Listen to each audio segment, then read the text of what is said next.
श्रीमद् भगवद गीता अध्याय नंबर 15। श्री भगवान बोले, आदि पुरुष परमेश्वर रूप मूल वाले और ब्रह्मा रूप मुख्य शाखा वाले जिस संसार रूप पीपल के वृक्ष को अविनाशी कहते हैं तथा वेद जिसके पत्ते कहे गए हैं, उस संसार रूप वृक्ष को जो पुरुष मूल सहित तत्व से जानता है वह वेद के तात्पर्य को जानने वाला होता है। यानी जो मनुष्य उस परम पिता परमात्मा को तत्व से जानता है फिर वह सभी को जान लेता है। तो ब्रह्मा रूप मुख्य शाखा वाले वही मुख्य शाखा है, उसी से ये संसार का वृक्ष चलता है।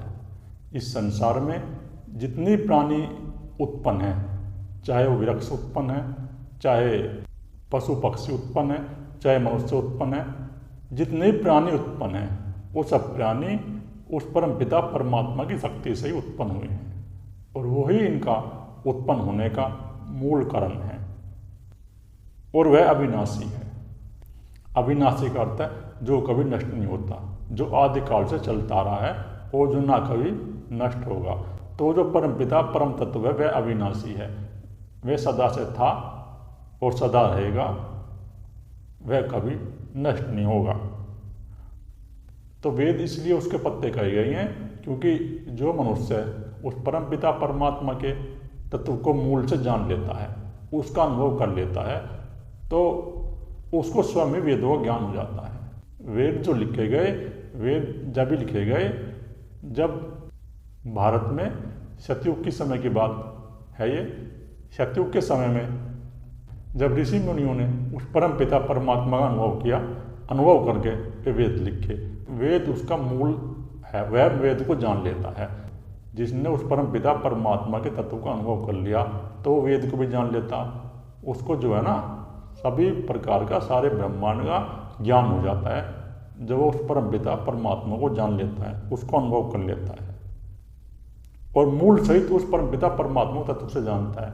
तो मूल सहित उसका मूल क्या है, यानी उसकी मूल प्रकृति क्या है। जैसे परम पिता परमात्मा है, वो तत्व से उपलब्ध है ब्रह्मा का सूक्ष्म शरीर, और ब्रह्मा के सूक्ष्म शरीर में उत्पन्न हुए सत्वगुण रजोगुण तमोगुण, और सत्वगुण रजोगुण तमोगुण से उत्पन्न हुए ये पंचमहाभूत। इस प्रकार इस सृष्टि का निर्माण हुआ। ब्रह्मांड में जितने भी लोग हैं वे इसी प्रकार बने हुए हैं, इन पंचमहाभूतों से उत्पन्न है। कि जो पुरुष उस परम पिता परमात्मा का अनुभव कर लेगा, उस तत्व को अपने अंदर प्रकट कर लेगा, तो वह वेद को भी जान लेगा और इस संसार के वृक्ष को भी जान लेगा। वह सभी को जानने वाला हो जाता है। जो उसका अनुभव कर लेगा तो उसको सभी प्रकार के वेदों ज्ञान हो जाएगा, सभी प्रकार की विद्या सीख जाएगा। वो कि उस परम पिता परमात्मा के तत्व को अनुभव करो, स्वयं को जानो। तुम जान लोगे कि ये परमात्मा का जो संसार वृक्ष है ये कैसे उत्पन्न है और क्यों उत्पन्न है। इसलिए तुम्हें मूल सहित उस तत्व को तो जानना पड़ेगा। जब तक तुम उस तत्व को नहीं जानोगे तो तुम्हें इस संसार वृक्ष का पता नहीं चलेगा। उस संसार वृक्ष की तीनों गुणों रूप जल के द्वारा बढ़ी हुई विषय भोग रूप कोपलों वाली देव मनुष्य और तिर्यक आदि योनि रूप शाखाएं नीचे और ऊपर सर्वत्र फैली हुई हैं। तीन गुणों के कारण यह संसार रूपी वृक्ष चल रहा है। तत्व है, उस तत्व के अंदर जो तीन गुण है माया के, सत्वगुण रजोगुण तमोगुण, तो उन्हीं की शाखा फैली हुई है। ये सत्वगुण से, तमोगुण से और रजोगुण से ये सृष्टि उत्पन्न है। उन्हीं की शाखा है ये। जितने भी जीव हैं और जितनी प्रकार की भी तिर्यक योनियां हैं, चाहे वृक्षों की योनि हो, चाहे पशुओं की योनि हो, चाहे पक्षियों की योनि हो, चाहे मनुष्य की योनि हो, जितनी भी योनियां हैं वो सब उस परम पिता परमात्मा से ही उत्पन्न है। और उससे उत्पन्न होने के कारण ही ये संसार रूपी वृक्ष चल रहा है। तो ये विषय रूपी शाखाएं बढ़ती रहती हैं। और भोग रूप कोपले वाली देव योनि जो हैं, जो देवता प्रकट है, वो देवता भी उस परम पिता परमात्मा की शक्ति से प्रकट है। देवता का अर्थ है ऐसे मनुष्य जिनके अंदर सत्वगुण उत्पन्न हो गया है, जो सत्वगुणी कार्य कर रहे हैं और जिनके अंदर सत्वगुण है वही देवता है। तो देवता भी उस परम पिता परमात्मा की शक्ति से उत्पन्न है। और ये पंचमहाभूत हैं, जो इनको भी हम देवता कहते हैं, ये पंचमहाभूत भी उस परम पिता परमात्मा की शक्ति से उत्पन्न है। ये भी माया के 3 गुणों से ही निकले हुए हैं और माया के 3 गुणों में ये समा जाते हैं। तो जो माया के 3 गुण हैं वही इस संसार में कार्य कर रहे हैं और कर्म करने के लिए बाध्य करते हैं। तमोगुण, रजोगुण, सतोगुण, ये 3 गुण ही मनुष्य को, पशु को, पक्षी को और सारी सृष्टि को कर्म करने के लिए बाध्य करते हैं। और उस संसार रूपी वृक्ष की शाखाएं सब जगह फैली हुई हैं। जो जीव जंतु हैं सभी जगह उत्पन्न है। समुद्र के अंदर भी जीव जंतु उत्पन्न है, नदी के अंदर भी जीव जंतु उत्पन्न है और इस पृथ्वी पे जगह जगह जीव जंतु तुम्हें मिलेंगे। छोटे जीव मिलेंगे, बड़े जीव मिलेंगे, सभी प्रकार के तुम्हें जीव जंतु इस पृथ्वी में मिलेंगे। ये सब उस परमपिता परमात्मा की शाखाएं हैं जो उस परमपिता परमात्मा की शक्ति से निकली हुई हैं। मनुष्य लोक में कर्मों के अनुसार बांधने वाली अहंता, ममता और वासना रूप जड़ें हैं, नीचे ऊपर सभी लोकों में व्याप्त है। ये जो जड़ें हैं ना संसार रूपी वृक्ष की, ये नीचे और ऊपर और ब्रह्मांड में जितने भी लोग हैं जहाँ पर जीवन चल रहा है सभी में व्याप्त है और कर्मों के अनुसार बांधती हैं। तो मनुष्य जिस प्रकार के भी कर्म करेगा, अगर वो तमोगुणी कर्म करेगा तो उसका अहंकार वही तमोगुणी समाज में प्रकट हो जाएगा। अगर वो रजोगुणी कर्म करेगा तो उस मनुष्य का अहंकार वही रजोगुणी समाज में प्रकट हो जाएगा। अगर वो सतोगुणी कर्म करेगा तो उस मनुष्य का अहंकार सतोगुणी समाज में प्रकट हो जाएगा। तो इसलिए ये हमें कर्मों के अनुसार बांधती है। मनुष्य जिस प्रकार भी कर्म करता है, अगर वो सतोगुण कर्म करेगा तो उसके अंदर सतोगुण का अहंकार प्रकट हो जाएगा। फिर मरने के बाद वह सतोगुणी समाज में उत्पन्न होगा। अगर रजोगुण के कर्म करेगा तो मनुष्य के अंदर ही रजोगुण का अहंकार उत्पन्न हो जाएगा। फिर शरीर के छूटने के बाद उसका अहंकार वहीं प्रकट होगा। तो जिस प्रकार मनुष्य के अंदर ये अहंकार उत्पन्न हो जाता है, जैसे वो कर्म करता है तो उसी समाज में चला जाता है, वहीं उत्पन्न होगा उसका अहंकार। ये कर्मों के अनुसार बांधने वाली हैं। तो कर्म हमारे वही हैं जो 3 प्रकार के कर्म हैं। जिस प्रकार के मनुष्य कर्म करेगा तो उसकी चेतना के अंदर, उसकी जीवात्मा के अंदर वही गुण सक्रिय हो जाएंगे। अच्छे कर्म का मतलब है कि सतोगुण कार्य है। तो अगर वो अच्छे कर्म करेगा, सतोगुणी कार्य करेगा तो उसकी चेतना के अंदर ये सतोगुण के संस्कार संचित हो जाएंगे। बुरे कर्म करता है तमोगुणी कार्य। अगर कोई मनुष्य बुरे कर्म करेगा तमोगुणी संस्कार उसके अंदर संचित हो जाएंगे और जिस मनुष्य के अंदर तमोगुणी संस्कार संचित हो जाएंगे तो फिर वह उसका अहंकार मरने के बाद वहीं प्रकट होगा। मनुष्य जिस प्रकार के भी कर्म करता है तो एक कर्म ही उस मनुष्य को बांधते हैं। ये जो संसार रूपी वृक्ष है ना, ये योग माया से उत्पन्न है और जो परम पिता परमात्मा की योग माया है, वो योग माया है वो ब्रह्मा का सूक्ष्म शरीर, 3 गुणों की माया, सतोगुण, रजोगुण, तमोगुण। इन सतोगुण और रजोगुण और तमोगुण से ये सारा संसार कार्य कर रहा है। क्रिया की जो शक्ति है ना वो माया से उत्पन्न हो रही है, वह उसे कर्म करने के लिए बाध्य करती है योग माया। और ये सारा संसार योग माया से उत्पन्न है। अर्जुन, ये संसार योग माया से जो उत्पन्न है ये क्षण भंगुर है, नाशवान है और दुख रूप है। तो क्षण भंगुर तो इसलिए ये क्योंकि आज है, कल का कोई पता नहीं। हमारा शरीर आज जीवित है, कल का कोई पता नहीं, इसलिए क्षण भंगुर है। और नाशवान, नाशवान इसलिए है कि जो वस्तु या जो भी प्राणी इस संसार में आया है उसका नाश होगा और नष्ट होगा। कोई भी मनुष्य हो, चाहे वो कितने बड़े से बड़ा राजा हो, कितने बड़ा वो धनपति हो, लेकिन उसका भी नाश होगा। चाहे वो कितने अपने बड़े बड़े शिखर बना ले, कितनी कंपनी लगा ले, कितने जो है धन कमा ले, लेकिन सबका नाश होगा कि ये संसार नाशवान है और दुख रूप है। दुख रूप इसलिए है क्योंकि हमें इन संसार की वस्तु सुख नहीं मिलेगा। सुख और शांति तो हमें जब ही मिलेगी जब हम उस परमपिता परमात्मा का ध्यान करेंगे, अपने स्वरूप को उपलब्ध हो जाएंगे। जब तक कोई भी मनुष्य अपने स्वरूप को उपलब्ध नहीं हो जाएगा तो उसको सुख और शांति नहीं मिलेगी। कि ये संसार दुख रूप है, चाहे वो कितना ही पैसा कमा ले, कितनी प्रॉपर्टी इकट्ठा कर ले, लेकिन उसके मन के अंदर दुख ही उत्पन्न होगा, सुख उत्पन्न होगा नहीं। इसके चिंतन को त्याग कर केवल परमेश्वर का नित्य चिंतन अनन्य प्रेम से करना चाहिए। संसार का चिंतन नहीं करना चाहिए, मनुष्य को संसार का चिंतन त्याग देना चाहिए, उसको उस परमपिता परमात्मा का चिंतन ही करना चाहिए। उसे जानने की जिज्ञासा अपने मन के अंदर उत्पन्न करनी चाहिए। जब वह मनुष्य उस परमपिता परमात्मा को जानने की जिज्ञासा अपने अंदर उत्पन्न करेगा तो उस तत्व को जान लेगा, उसके अंदर शांति आ जाएगी। नहीं तो चाहे वो संसार की वस्तु के पीछे कितना ही भाग ले, उसके अंदर शांति नहीं आएगी। शांति उसको जब ही उपलब्ध होगी जब वो उस परमपिता परमात्मा का अनुभव कर लेगा या उसके मार्ग पर चलेगा, उसके अंदर सतोगुण उत्पन्न होगा।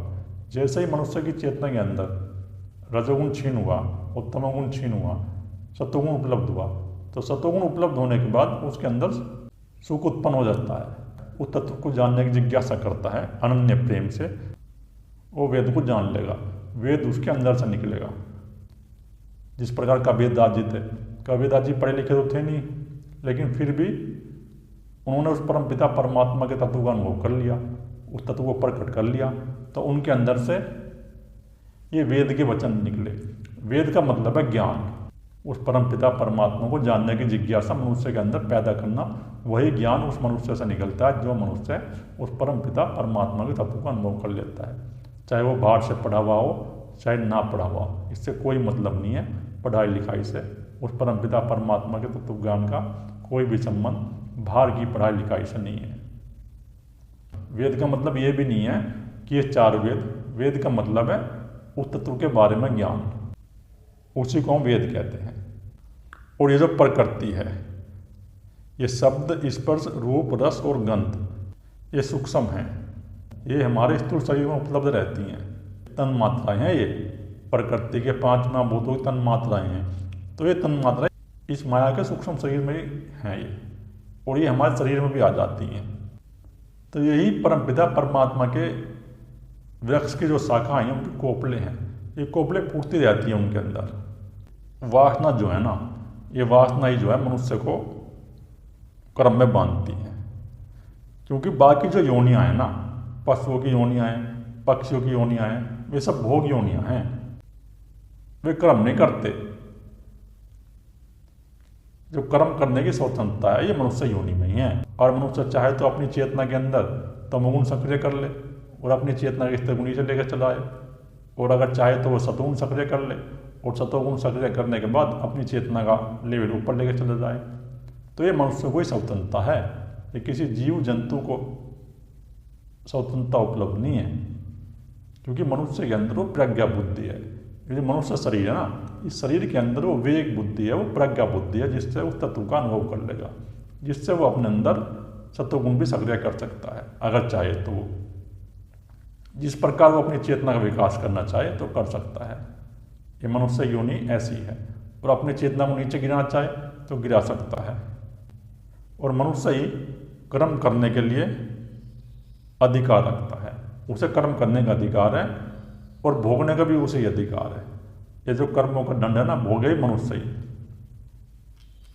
इस संसार वृक्ष का स्वरूप जैसा कहा है वैसा यहाँ विचार काल में नहीं पाया जाता, क्योंकि न तो इसका आदि है और न अंत है। ये जो संसार के बारे में अलग अलग व्याख्या करते हैं, जो अनुमान लगाते हैं, अनुमान लगाने वाले वैज्ञानिक हैं, जो वैज्ञानिक होते हैं ना भौतिक जगत के, और अनुमान लगाते हैं कि ये जो पृथ्वी पर जीवन था वही ये 1 करोड़ साल पहले था। इस पृथ्वी पर अगर मनुष्य की उत्पत्ति हुई तो मनुष्य की उत्पत्ति 1 करोड़ साल पहले हुई होगी। इस पृथ्वी पर जीवन इतने दिन पहले आया। तो ये वैज्ञानिक अनुमान लगाते हैं, वो वैसा भी नहीं है। कोई कितना विचार कर ले, लेकिन उस परमपिता परमात्मा कोई विचार नहीं कर सकता, कोई अनुमान नहीं लगा सकता। वो जो अनुमान लगाएगा वो सब झूठा ही अनुमान लगाएगा, उसका कोई अंत नहीं है, ना कोई उसकी शुरुआत है। कब से हमारी पृथ्वी पर जीवन चलता रहा है, ये अन्य जो ब्रह्मांड में लोग हैं कब से उन पर जीवन है, तो इसका कोई किसी को पता नहीं है। क्योंकि उस परमपिता परमात्मा के माया का अंत नहीं है कोई। वो कहाँ फैली हुई है, कैसे फैली हुई है, कब से शुरू हुई और क्यों शुरू हुई, इसका कोई पता नहीं लगा पाया। क्योंकि मनुष्य इसका पता नहीं लगा सकता। उस तत्व को अपने अंदर प्रकट कर लेगा, अपने अहंकार को नष्ट कर देगा। लेकिन इस परमपिता परमात्मा की शक्ति का अनुमान नहीं लगा सकता वो। ना तो इसकी शुरुआत है और ना ही कोई इसका अंत, तथा न इसकी अच्छी प्रकार से स्थिति ही है। इसलिए इस अहंता ममता और वासना रूप अति दृढ़ मूल वाले संसार रूप पीपल के वृक्ष को वैराग्य रूप शास्त्र के द्वारा काट कर, वैराग्य के द्वारा काट दे तो अर्जुन अपने अंदर वैराग्य उत्पन्न कर ले संसार की भोग्य वस्तुओं से। जब तुम्हारे चित्त के अंदर ये वैराग्य उत्पन्न हो जाएगा संसार के प्रति, तो तुम जो है ना इस वैराग्य रूपी शस्त्र से इस संसार रूपी वृक्ष का नाश कर दोगे। तो जो पीपल का वृक्ष है वो बताया गया है, भगवान उसकी एक संज्ञा दे रही है, बता रहे हैं उसके माध्यम से कि इस प्रकार है। जैसे कोई पीपल का वृक्ष है ना, तो वो जो परमपिता परमात्मा का वृक्ष है वो इसी प्रकार है। तो वैराग्य जिसके अंदर उत्पन्न हो जाएगा, इसमें वैराग्य का भी ये है कि लंगड़ा वैराग्य नहीं चाहिए। कुछ साधक ऐसे होते हैं जिनके अंदर ये लंगड़ा वैराग्य होता है। लंगड़ा वैराग्य ऐसा होता है, अगर कोई साधक उस परमपिता परमात्मा के मार्ग पर चल रहा है, वो चल तो दिया उस परमपिता परमात्मा के मार्ग पे, लेकिन वो परमपिता परमात्मा के मार्ग पर जब चल दिया तो लोग उसकी टांग खींचेंगे, लोग उसको गिराएंगे, कहेंगे भाई इस मार्ग पे मत जा, ये मार्ग ठीक नहीं है। तो जो साधक विचलित हो जाएगा, जो साधक या साधिका संसारी मनुष्य की बातों में आके विचलित हो जाएगी, तो वो लंगड़ा वैराग्य है। फिर उसके अंदर वैराग्य उत्पन्न नहीं हुआ। वैराग्य का मतलब है जिस मनुष्य के अंदर ऐसी जिज्ञासा उस परमपिता परमात्मा के तत्व को पाने की कि मैं उस तत्व का अनुभव करके रहूँगा, चाहे कुछ भी हो जाए, चाहे लोग कुछ कहे, संसार कुछ कहे, मैं किसी की बातों में आने वाला नहीं हूँ। और जो निरंतर अपने तत्व की खोज में लगा रहता है, जो इस संसार रूपी वृक्ष को काटने में लगा रहता है। संसार रूपी वृक्ष है ये माया की तीन गुणी तरंगे जो हमारे मन के अंदर उत्पन्न होती हैं। संसार का मतलब यही नहीं कि बाहर का संसार, संसार का मतलब है ये जो हमारे मन के अंदर, चित्त के अंदर ये तरंगे जो उत्पन्न हो रही हैं अहंकार के कारण कि मैं हूँ, इसका नाश करना है हमें, इस अहंकार का। जो इसको काट देगा और जो इसको नहीं काट पाएगा तो उसके अंदर ये परमपिता परमात्मा का स्वरूप प्रकट नहीं होगा। कि अर्जुन तू अपने अंदर इस प्रकार का वैराग्य धारण कर। जब तुम अपने अंदर इस प्रकार का वैराग्य धारण कर लोगे कि मुझे उस तत्व की खोज करनी है, तो तुम उस तत्व को प्रकट कर लोगे, कोई बड़ी बात नहीं है। तुम्हारे अंदर वो परमपिता परमात्मा का तत्व प्रकट हो जाएगा। और ये तुम्हारे अंदर जो वासना उत्पन्न हो रही है, संसार को पाने की वासना उत्पन्न हो रही है, तो तुम्हारे अंदर से वासना सब नष्ट हो जाएगी जब तुम्हारे अंदर वो तत्व प्रकट हो जाएगा। अर्जुन, ये जो ब्रह्मांड में जितने भी लोग हैं, कोई देवलोक है, कोई ब्रह्मलोक है, तो जितने भी लोग हैं, कुछ ब्रह्मांड में ऐसे लोग हैं हमारे में जहाँ पर सिर्फ सत्वगुण का और रजोगुण का प्रभाव है, तमोगुण नहीं है। इन लोगों पे जो भोग है ना, वे सब क्षण भंगुर है, वे नाशमान है। तुम इनको कितने दिन तक भोग लोगे? भाई पृथ्वी पे ही मान लो अपनी पृथ्वी पे, अगर हम कहें भाई किसी मनुष्य को चलो 1000 साल की उम्र मिल गई और 1000 साल तक वो इस संसार को भोग लेगा, तो तृप्त तो होगा नहीं वो। ये यात्री की कहानी है उपनिषदों में, जो राजा यजाति हुए उनकी कहानी उपनिषदों में, वो इस प्रकार की कहानी है कि उनको 1000 साल उम्र मिली, लेकिन 1000 साल भोगने के बाद भी वो तृप्त नहीं हुए। इस संसार को कितना ही भोग ले अर्जुन, इसको कोई भोग के तृप्त नहीं होगा। तृप्त वो होगा जो अपने अंदर उस परमपिता परमात्मा को प्रकट कर लेगा। और ये जो विषय भोग है, इनमें हमें सुख की प्रतीति होती है, सुख है नहीं, सुख इनमें भासता है हमें, सुख इनमें है नहीं। सुख तो जब ही मिलेगा जब तुम उस तत्व को अपने अंदर अनुभव कर लोगे, उस तत्व को अपने अंदर प्रकट कर लोगे। और ये संसार का चिंतन हमारे अंदर चल रहा है, ये संसार का चिंतन अज्ञान के कारण ही चलता है। जब तक हमारे अंदर अज्ञान रहेगा, अहंकार रहेगा कि मैं कर रहा हूँ, जब तक ही हमारे मन के अंदर इस संसार का चिंतन चलेगा। जब ये अज्ञान नष्ट हो जाएगा और तत्व प्रकट हो जाएगा, तो हमारे अंदर फिर ये संसार का चिंतन भी नष्ट हो जाएगा। तो इसलिए अर्जुन, तुम इस अज्ञान को नष्ट करो।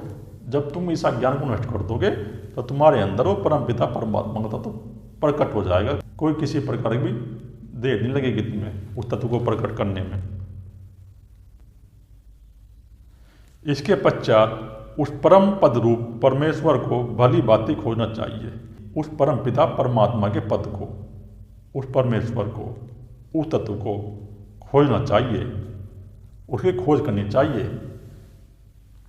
जो भी मनुष्य उस परम पिता परमात्मा की खोज करेगा ना, वही उसको उपलब्ध होगा। जो उस परम पिता परमात्मा की खोज नहीं करेगा वो कैसे उपलब्ध हो जाएगा? तो खोज तो उसकी करनी पड़ेगी, अपने भीतर ही खोज करनी पड़ती है, बाहर खोज नहीं करनी उस परम पिता परमात्मा की। अपने अंदर खोज करो। तुम्हारे मन के अंदर ये जो विचार उठ रहे हैं ना, इनके साक्षी हो जाओ, अपने मन को खाली कर दो। जब तुम अपने मन को खाली कर दोगे तो धीरे धीरे वो परम पिता परमात्मा का रूप तुम्हारे अंदर प्रकट होना शुरू हो जाएगा। जैसे जैसे हमारी ये तरंगे छीन होंगी, तमोगुण के विचार छीन होंगे, रजोगुण के छीन होंगे और सतोगुण के छीन होंगे। जब ये हमारे अंदर से ये माया की 3 गुण तरंगे छीन हो जाएंगी, जो हमारे अंदर अहंकार है, ये अहंकार प्रकट हो गए हैं, तो तत्व प्रकट हो जाएगा। वो जो परमपिता परमात्मा है ना, वो बाहर नहीं है, तुम्हें उसकी खोज करनी पड़ेगी और उसकी खोज तुम्हें अपने अंदर ही करनी पड़ेगी।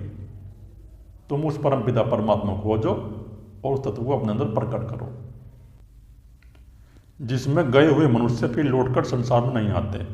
कि अर्जुन, जो मनुष्य उस परम पिता परमात्मा का अनुभव कर लेगा, उस तत्व को अपने अंदर प्रकट कर लेगा, तो फिर वह दोबारा लौट के संसार में नहीं आएगा। कि अर्जुन, जो अपने अहंकार को नष्ट कर देगा, जो साक्षी का प्रयोग करके अपने मन को वर्तमान में रख के इस अपने अहंकार को नष्ट कर देगा, तो फिर वह लौट के नहीं आएगा दोबारा। इस संसार में उसका फिर जन्म नहीं होगा। जन्म उसी का होता है जिसके अंदर ये अहंकार है। अहंकार ही हमारा नए नए जन्म में प्रकट होता रहेगा। लेकिन जो मनुष्य उस परम तत्व को अनुभव कर लेगा तो उसका अहंकार नष्ट हो गया, और जिसका अहंकार नष्ट हो गया तो फिर वो संसार में दोबारा लौट के नहीं आएगा। उसका कहीं भी इस ब्रह्मांड में फिर जन्म नहीं होगा। उस तत्व को जानो। जब तुम अपने अंदर उस परम पिता परमात्मा के तत्व को प्रकट कर लोगे, उसका अनुभव कर लोगे, तो तुम तृप्त हो जाओगे, तृप्ति मिल जाएगी तुम्हें। और ये जो तुम्हें मनुष्य जन्म मिला है, ये तुम्हें एक अवसर के रूप में मिला है। इस अवसर को तुम गवाओ मत, इस अवसर का लाभ उठाओ। बस परमपिता परमात्मा के मार्ग पर तुम चलो सही। चलो भाई, ये है भाई कठिन मार्ग है, लेकिन उस पर तुम कदम उठाओ। कदम उठाकर उस परमपिता परमात्मा के मार्ग पर जब तुम चलोगे ना, तो कोई बड़ी बात नहीं है, वो तो तुम्हारे अंदर प्रकट हो जाएगा। अगर तुम खोज करना चाहो और निश्चय कर लो कि मुझे उस तत्व को प्रकट करना है, अपने अंदर वैराग्य उत्पन्न कर लो इस संसार के पार जाने का। जिस परमेश्वर से इस पुरातन संसार वृक्ष की प्रवृत्ति विस्तार को प्राप्त हुई है, उसी आदि पुरुष नारायण के मैं शरण। उस तत्व से ये संसार रूपी वृक्ष प्रकट हुआ है, जिससे ये तमोगुण की माया, रजोगुण की माया, सतोगुण की माया प्रकट हुई है, और ये पंचमहाभूत प्रकट हुए हैं। ये प्रकट हुए हैं उस परमपिता परमात्मा के तत्व से। ब्रह्मांड के अंदर ऐसे लोग हैं बहुत से जिन पर जीवन चल रहा है। अर्जुन, जहाँ जहाँ वो परमपिता परमात्मा का तत्व प्रकट है, वो तत्व प्रकट होगा तो वहाँ जीवन होगा, जीवन चलेगा। और वो जो परमपिता परमात्मा के तत्व से जीवन चल रहा है, वो मैं ही, वो नारायण, वो तत्व मैं ही हूँ। क्योंकि जिस मनुष्य ने उस परमपिता परमात्मा का अनुभव कर लिया, जिसने अपने अंदर उस तत्व को प्रकट कर लिया, तो फिर वो परमपिता परमात्मा ही हो गया। और जो मनुष्य संसार में उलझा रहेगा तो अपना जीवन नष्ट कर देगा। कि तुम्हें मनुष्य जन्म मिला हुआ है, तुम इस मनुष्य जन्म का लाभ उठाओ और उस परमपिता परमात्मा की खोज करो।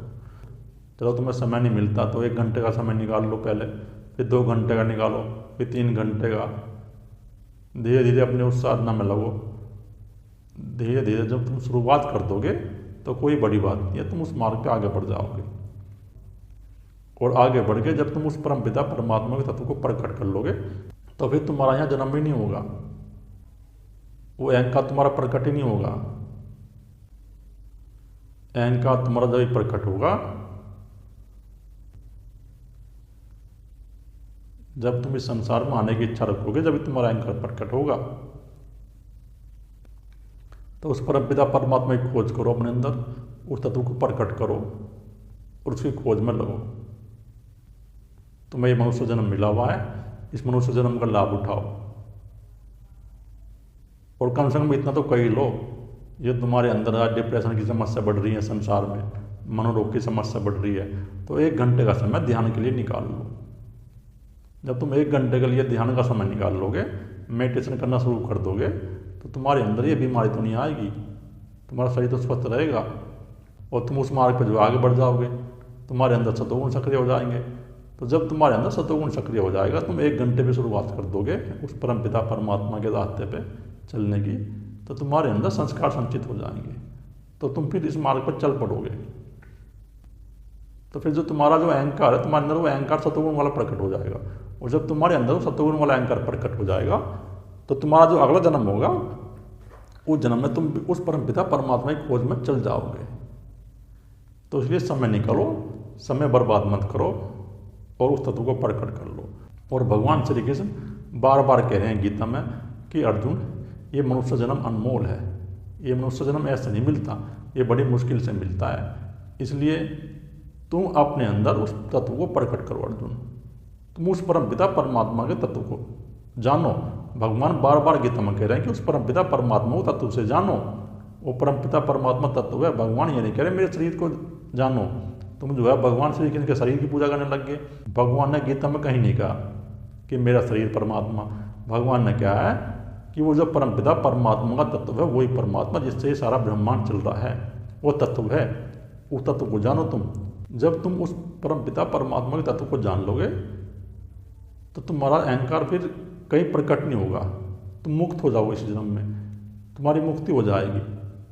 तो इसलिए तुम उस परमपिता परमात्मा के मार्ग पर चलो और अपने अंदर उस परमपिता परमात्मा के तत्व को प्रकट करो। जब तुम्हारे अंदर वो परमपिता परमात्मा तत्व प्रकट हो जाएगा, तो तुम्हारे अंदर आनंद स्वयं हो जाएगा।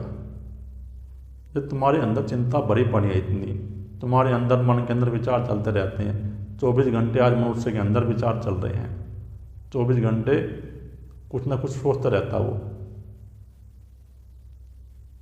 काम के विचार चल रहे हैं, धन के विचार चल रहे हैं, संसार को प्राप्त करने के विचार चल रहे हैं। तो मनुष्य के अंदर जो है विचार चल रहे हैं। और आज के समाज में, हमारे समाज में, आज के समाज में इस पृथ्वी पर तमोगुण बढ़ गया है और रजोगुण बढ़ गया है।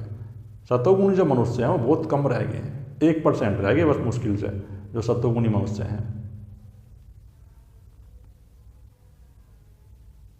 बाकी रजोगुण और तमगुण का प्रभाव हो गया। अपने अंदर सतोगुण के संस्कार संचित करो और उस मार्ग पर आगे बढ़ो।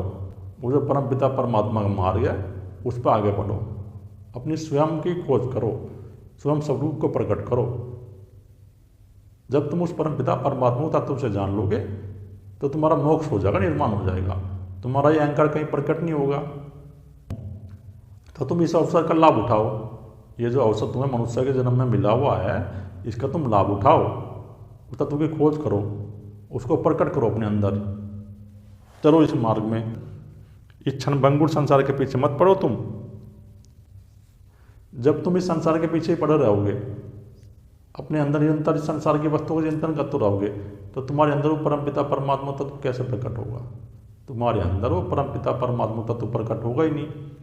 अगर तुम्हें अपने अंदर वो परमपिता परमात्मा का तत्व प्रकट करना है, तो धीरे धीरे तुम्हें अपना ध्यान का मार्ग पकड़ना पड़ेगा, अध्यात्म का मार्ग पकड़ना पड़ेगा।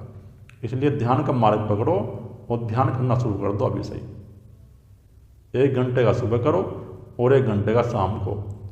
जब तुम 2 घंटे का ध्यान करना शुरू कर दोगे ना, तो तुम्हारे अंदर धीरे धीरे वो तत्व प्रकट होना शुरू हो जाएगा। तुम एक बैलेंस में तो रहोगे, तुम्हारे अंदर चिंता नहीं आएगी, डिप्रेशन नहीं आएंगे, और जो तुम्हारा जो जन्म है वो तो सही रहेगा। तुम्हारे शरीर में जो निम्न प्रकार की बीमारी उपलब्ध होगी आज, चिंता से ही तुम्हारे अंदर ये बीमारी उत्पन्न हो रही है। जब तुम इस चिंता को नष्ट कर दोगे, जो चिंता तुम्हारे मन के अंदर चलती रहती है 24 घंटे, जब तुम इस चिंता को नष्ट कर दोगे तो तुम्हारा शरीर भी स्वस्थ हो जाएगा। तुम्हारे शरीर के अंदर जो बीमारी उत्पन्न हो रही है वो चिंता से उत्पन्न हो रही है। इसलिए तुम 1 घंटे का ध्यान करना शुरू कर दो, उस परमपिता परमात्मा का भजन करना शुरू कर दो। जब तुम 1 घंटे का ध्यान करना शुरू कर दोगे तो कोई बड़ी बात नहीं है, तुम्हारे अंदर से ये सब चिंता खत्म हो जाएंगी, नष्ट हो जाएंगी। इस प्रकार दृढ़ निश्चय करके उस परमेश्वर का मनन और ध्यान करना चाहिए। तो भगवान कह रहे हैं कि उस परमेश्वर का ध्यान करना चाहिए दृढ़ निश्चय करके, यानी ऐसा निश्चय करना चाहिए तुम्हें कि मैं उस परमपिता परमात्मा के तत्व को प्रकट करके रहूँगा। तुम्हें संसार के लोगों की बातों में नहीं आना चाहिए। संसार के लोग तुम्हें बात बनाएंगे, तुम्हें इस मार्ग से हटाएंगे। ये जो परमपिता परमात्मा का मार्ग है, तुम्हें इस मार्ग से हटाने की कोशिश करेंगे सब, लेकिन तुम्हें इस मार्ग से हटना नहीं है। तुम्हें जो है ना इस मार्ग पर लगे रहना है। तो भगवान कह रहे हैं कि उस परमेश्वर का मनन करके, मनन करो उसका अपने अंदर। मनन करने का मतलब है कि अपने अंदर विवेक बुद्धि उत्पन्न करो, प्रज्ञा बुद्धि उत्पन्न करो। इस संसार को देखो, ये संसार है क्या? ये संसार जो है 5 तत्वों से बना हुआ है। प्रकृति के 5 तत्व हैं, पृथ्वी, जल, अग्नि, वायु, आकाश, इनसे बना हुआ है। वो इन प्रकृति के 5 तत्वों से बनी हुई हैं। तो इसलिए अपने अंदर विवेक बुद्धि कर लो पैदा, और विवेक बुद्धि पैदा करके एक बार देख लो ये जगत है क्या। जब तुम अपने अंदर विवेक बुद्धि पैदा करके देख लोगे कि जगत है क्या, जगत को देख लो कि जगत अनित्य है। जो वस्तु नष्ट होने वाली है, नष्ट होगी तो अनित्य वस्तु होगी। भगवान यही कह रहे हैं।